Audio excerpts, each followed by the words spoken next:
This, they have to basically like that, right? It's flipped, it's one layer. But if it's just front ways and front ways, it's wrong. So you want to make sure that one side is actually upside down, because then of course it's going to be replicated to the real thing. The bag itself, like, from my personal standpoint, I think this is going to be literally my new everyday bag. Like, I literally don't see anything wrong with this bag from the eye. Like, I think it's a very well-made bag. The hardware is like, let me just look at it for you guys. It's made spot on. I think the only difference is maybe like the type of maybe metal that they use for this, because I'm trying to compare it to my Speedy, and the quality that my Speedy has for the zipper is not even that great, to be honest, you guys. Like, I have had this bag like I said for 3 years, and even the quality on, I don't know if you guys can see this, but on my Speedy here, the quality is literally like not great. And I think that's what stands out from, you know, this versus like high quality bags, because this is not the greatest. Compare the leather, it is soft, but it's not like baby smooth soft, and it might just be because it's still brand new, right? Like, compared to the Speedy, like, they're both fairly smooth. And so if this is made with real leather like it says, probably with due time it is going to change colors, which I honestly do not mind that. Everything else about the bag is literally spot on. It's kind of insane almost. This just makes me wonder, like, why buy a real bag? Like, honestly, at this point, it's just, I don't know. Okay, so here's a really good way to kind of do a replica side by side.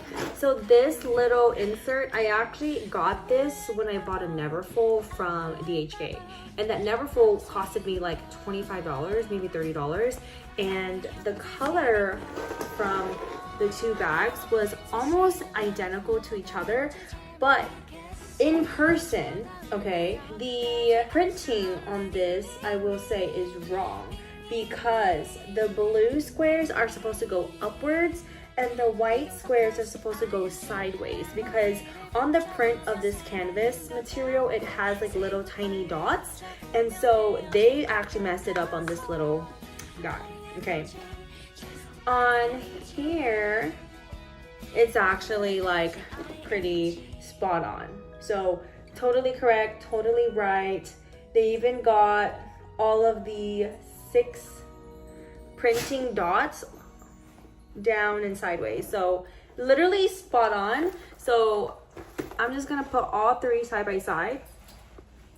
I don't know if my phone camera can kind of pick up the difference, but this is a lot whiter of a tone in person than it is on camera.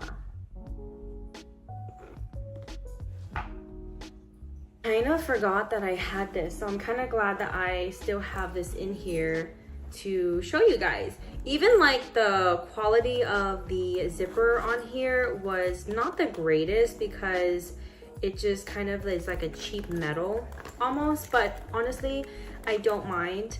I will say the leathering strap on this was like also really bad, like the paint and the red and all that, it was just like coming off. But to show you guys the leathering strap that's on this bag, everything about it is like super spot on and straight.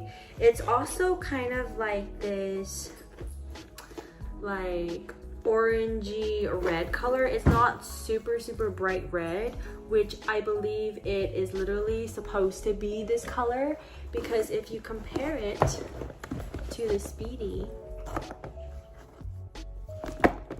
it is literally almost near the same, like that. It's like a burgundy deep red. So They literally got everything spot on, which is like literally phenomenal about this bag.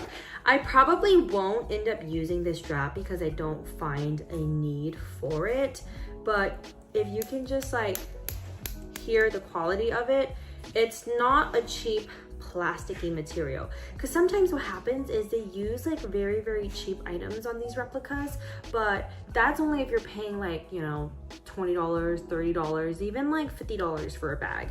And back then when I was shopping on DHgate, I was like, oh my god, $50, that's a lot of money. Because it was to me at the time. But then I started realizing like the quality was just so bad. Okay, so bad on these bags. Literally, like, if you're gonna spend your money, don't buy a cheap bag. Don't do it. Just save yourself the stress and just invest in a really good quality bag. I don't really know much about the other items that this website has, but I am thoroughly impressed, and I think I'm gonna actually go and buy myself a bag because I kind of just want to see another like bag quality apart that's not like Louis Vuitton. But maybe I might just get another Louis because I love Louis, I love my Chanel, and you guys know my story with Chanel if you watched my previous video. Totally forgot to show you guys the inside, but it's literally just this little pocket, like nothing in here. Please don't mind my dogs, like they're a mess. They have the serial number, so this bag says AR2221. So it just has it right in this little corner right here. The buttons are printed with LV, and like, you guys, I am thoroughly impressed. Everything about the bag, from the stitching to the engraving on the bags to the hardware on the bags, like wow, it's gorgeous, literally gorgeous. So I think that's it for this video, you guys. That is it.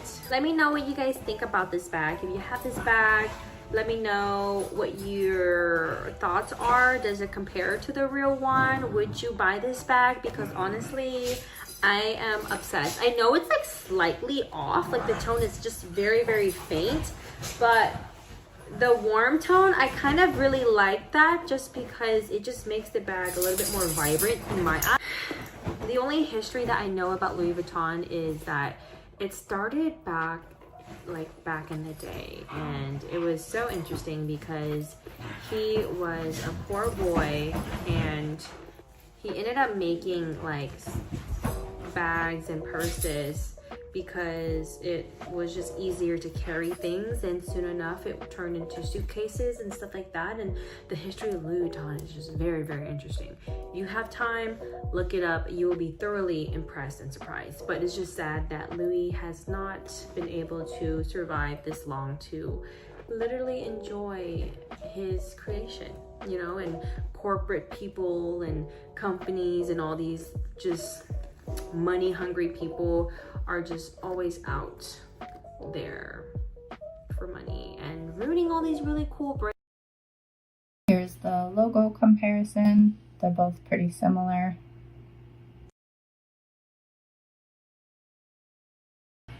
The button quality seems pretty comparable. They both clip in pretty well and stay closed.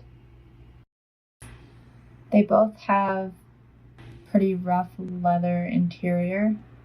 It was a little bit hard to tell if the fake hat was plastic or leather. The authentic one does feel softer a little bit. There's a slight color difference and pattern difference if you look carefully. The only way I was able to confirm that the fake was plastic was by feeling the inside card holder. If you feel the back of it, the fake one feels like plastic and the real one actually feels like soft leather. For the inside hardware, they both have similar qualities.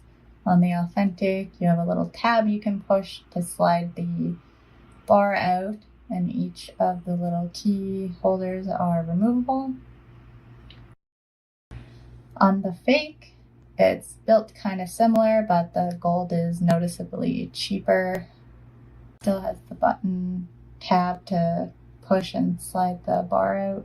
Each of the key rings can be removed the same way as well. This is how the hardware got attached to the case. On the replica, you can notice that it's been attached in a bit of a cheaper way.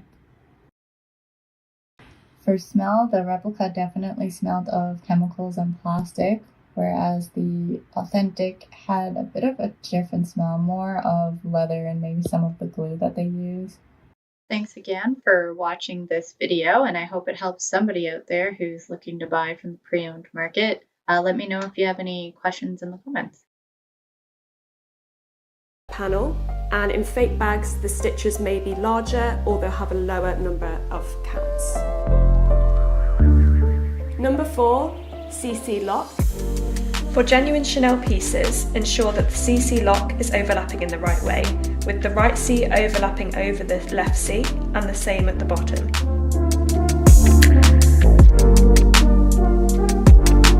Number 5, the plate of the CC lock.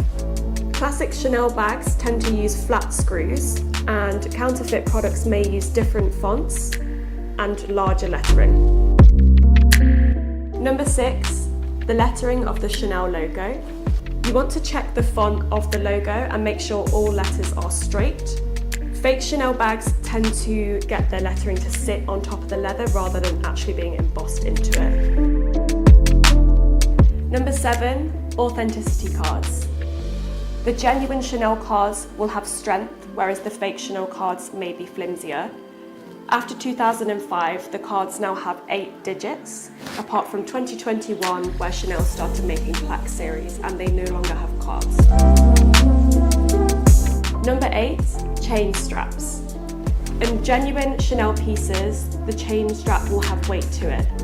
In fake Chanel pieces, there may be obvious lumps and bumps, and the stitching count will be uneven. Number 9, zips. On genuine Chanel pieces, the zips are normally always made out of metal feet. They will feature a leather tag which matches the leather of the exterior of the bag. Don't forget to check the zip in line with the year that it was created. Number 10, the shape. Real Chanel bags will always be symmetrical and lie flat and be sturdy. Fake Chanel bags may be gaping at the side or have more rounded corners.